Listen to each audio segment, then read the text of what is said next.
I'm going to be talking about some of the work that my colleagues and I have been doing in the CRM space, customer relationship management. So you're a brand, you have an app, you have a user base, you have a lot of reasons you want to communicate with them. Maybe you are nudging them to stay engaged in your app. Maybe you're trying to prevent them from churning. Maybe you're trying to recommend a product to them or try to let them know about a new product feature. There's a lot. There's anything that you could be communicating with your users about, and there's effective and less effective ways to do that.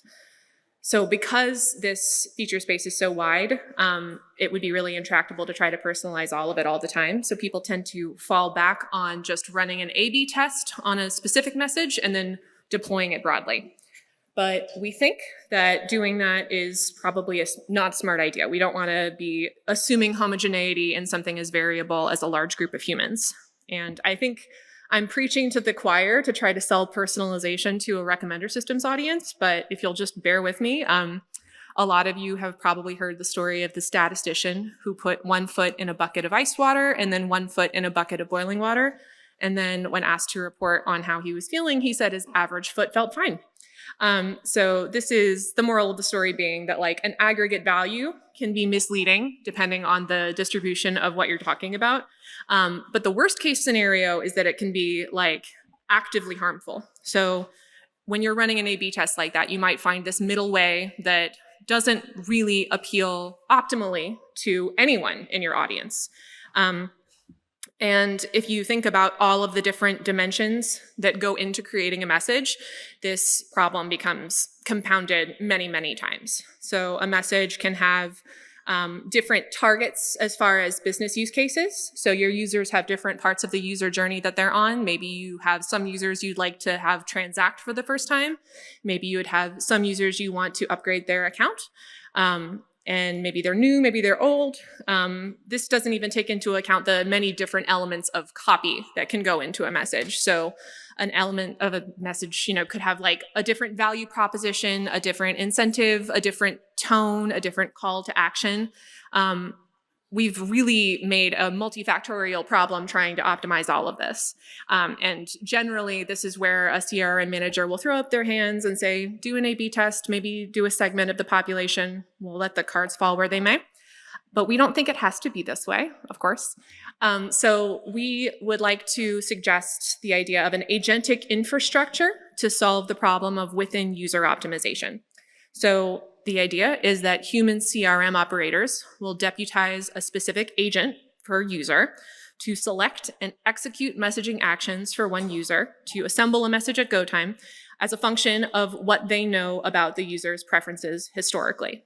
Users will provide that behavioral data to the agents by responding to the experiments that the agents try on them in the past.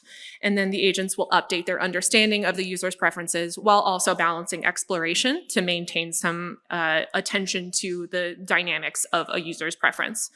As an aside, we're using the term agent here, which carries a lot of baggage as something that has to be built on top of an LLM.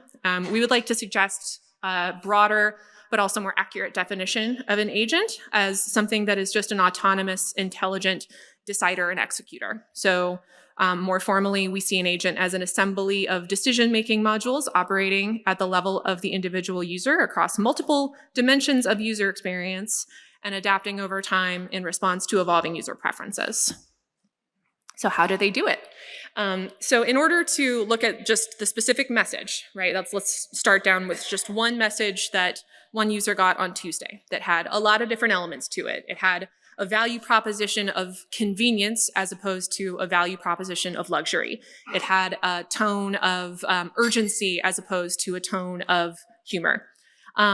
We look at that specific message with all of its tags, and we measure the effect of that message. We do that by taking a weighted sum of the events before and after the message. We're leveraging here a technique from econometrics called an interrupted time series.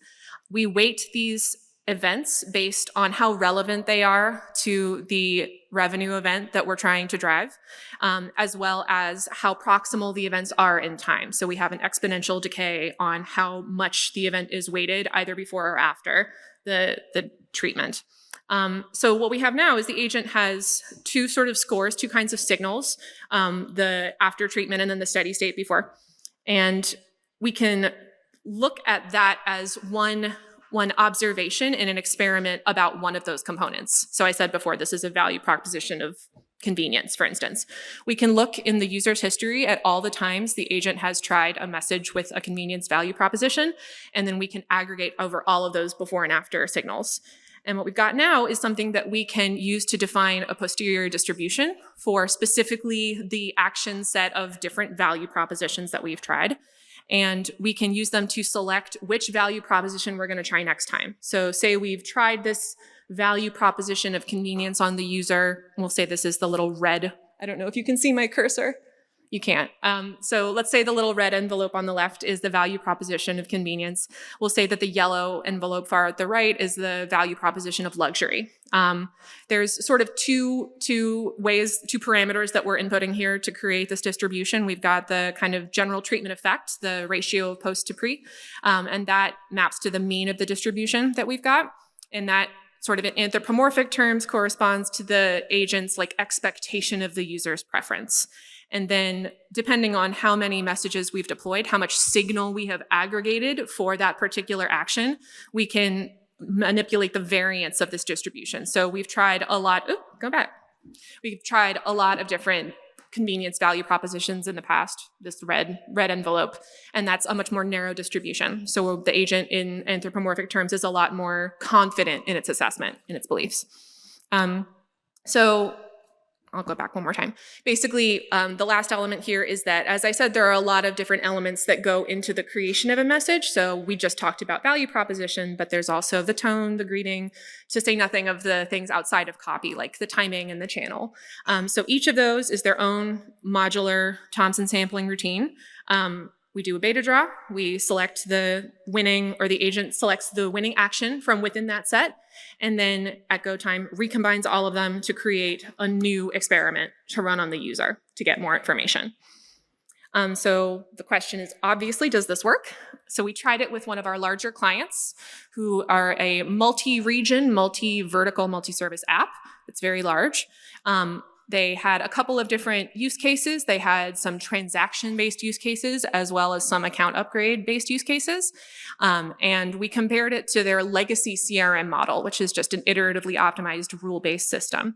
And no matter how you slice it, no matter how you correct for multiple comparisons, in all of the product features and in all of the KPIs that we looked at, we saw a substantial increase in the dynamic AMP treatment over the iterative legacy control. So I would be happy to field any questions. We've also got a symposium this afternoon, and this poster is up, and we've got a little booth if you want to come ask us more questions. But all done. If the agents are user-specific, how do you handle sparsity of data? Do agents learn from other users' agents? If yes, how different is it than from the normal recommended systems? So we do talk about agents as kind of consulting with each other in the sense that we develop imputations for sparse elements there. So we don't know at the beginning, it's kind of a cold start, but as we begin to learn about the user base as a whole, then we are able to kind of come up with scores for missing actions. And how that differs from other recommender systems in general, like we are able to, it's not just the bandit choice for everybody, right? Like we are going to be able to kind of leverage at the margins. The more we learn about each specific user, we are able to kind of incorporate that very user specific information on top of that. So we're still presenting a net new. What is the trigger for send? The treatment? Trigger. Yes. So it depends. There are some cases where there's an event that triggers it. There are some cases where the agents are deciding that as well. So I talked about copy primarily, but we're also making decisions on our end about when the optimal time is to message a user based on their responses to different timings of messages in the past. So it's the same principle.